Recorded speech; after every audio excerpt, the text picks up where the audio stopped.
नमस्कार, आप देख रहे हैं विमर्श न्यूज और मैं हूं आपके साथ शिवानी।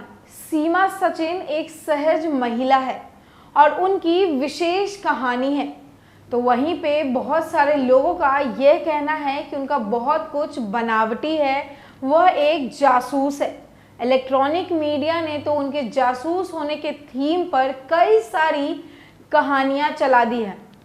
अब सिर्फ इलेक्ट्रॉनिक मीडिया या फिर ट्रायल पे तो ये तय नहीं किया जा सकता कि वो जासूस है या नहीं है। इसके लिए हमें अपने इंटेलिजेंस विभाग पर भी भरोसा करना होगा। खासतौर पर इलेक्ट्रॉनिक मीडिया सीमा का कैमरा ट्रायल चल रहा है। सीमा हैदर, जिसका पबजी पर नाम था मरियम और जो पबजी पर ही भारत के ग्रेटर नोएडा में रहने वाले सचिन की दोस्त बनी थी।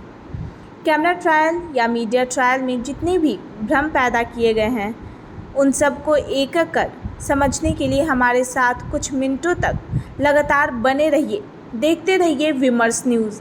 सबसे पहले, कराची में रहने वाली सीमा इस तरह हिंदी कैसे बोल पाती है? जो लोग कराची गए हैं उन्हें पता है कि लाहौर से भिंड और भारत के पटना जैसे शहरों से मिलती जुलती हिंदी वहाँ चलन में है।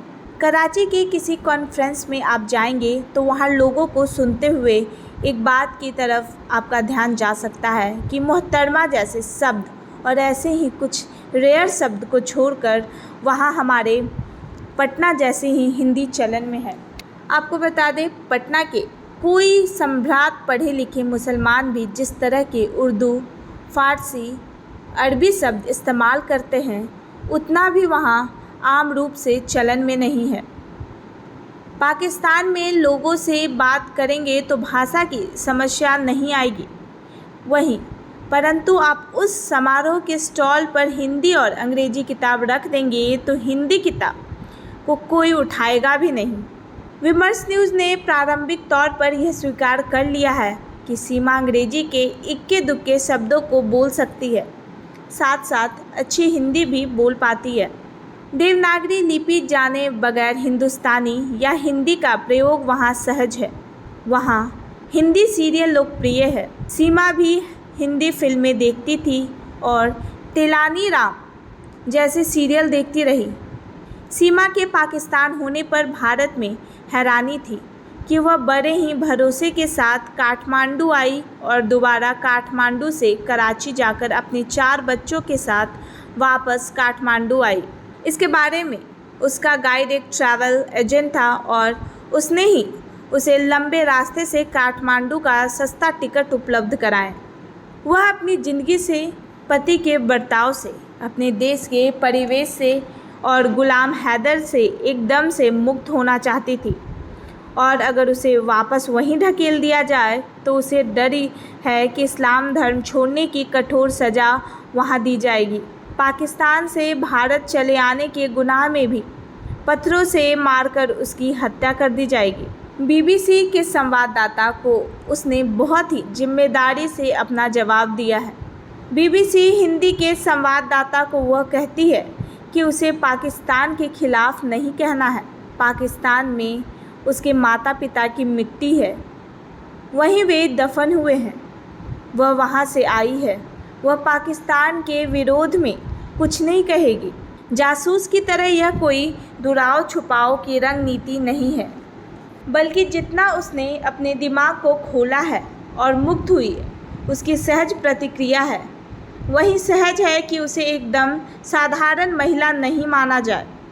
अपने गांव के परिवेश से निकलकर अपने पति के बताए ठिकाने कराची शहर में सीमा कुछ सालों से रहती आई है और हमारे खिलाड़ी भी तो भारत में या विदेशों में जनगण मन पर साथ में काम करते हैं और पाकिस्तान या अन्य देशों के नेशनल एंथम पर सम्मानपूर्वक खड़ा हो जाते हैं। वहीं अर्नब गोस्वामी द्वारा संचालित हिंदी चैनल रिपब्लिक इंडिया पर अर्नब गोस्वामी के पत्रकार ने अपने स्टूडियो के डिज़ाइन के अनुसार कई लोगों को जोड़ रखा था। सीमा और सचिन भी थे। आरोप पर आरोप लगाए जा रहे थे। उनमें एक आरोप था, सीमा तुम पूजा करना जानती हो, आरती कर लेती हो और कमाल है कि कलमा पढ़ना भूल गई हो। सचिन को भी कैमरे पर बिठाकर रखा गया था और वह चैनल के आरोपों से आहत था। वह चर्चा में से उठ जाना चाहता था, परंतु सीमा कुछ देर बनी रही कि उसे उत्तर तो देना ही होगा। उसने एंकर से कहा कि जब मैं बोलती हूँ तभी आप भी बोलने लगते हैं, बोलने तो देते नहीं। सीमा ने यह सफाई दी कि यहाँ भारत में कलमा क्यों पढ़े भला? नहीं पढ़ती हूँ, परंतु कलमा पढ़ना जानती हूँ और कहे तो कलमा पढ़कर सुना सकती हूँ। अंत में सीमा को चर्चा से उठकर बाहर आ जाना पड़ा और फिर सबने उन दोनों की ऐसी की तैसी कर दी। सीमा के खिलाफ अपना आरोप जारी रखा। आपको बता दें, कैमरा ट्रायल के या मीडिया ट्रायल के इस गंदे रूप को जो पसंद करते हैं, उनके मन में भी सीमा के प्रति अविश्वास पैदा हो गया।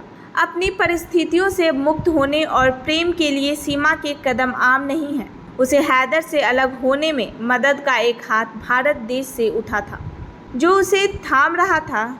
सचिन एक साधारण व्यक्ति एक दुकान में नौकरी करता था और उसके मोहल्ले तथा परिवार वालों में एक सहज छवि थी। जब वह नेपाल से सीमा सहित 4 बच्चों को लेकर चली आई, तब से यानी मई महीने से अब तक जैसे जैसे ही यह मामला वायरल होता गया, लोग सीमा सचिन की तरफ देखने लगे। सचिन के परिवार ने उसके वक्त में सुरक्षा का ढाल भी तैयार कर दिया। वहीं जांच एजेंसियों ने उसे बुलाया और सचिन सीमा दोनों को जेल भेज दिया, परंतु 2 दिनों के अंदर उसकी जमानत की अर्जी का नोएडा पुलिस ने विरोध नहीं किया।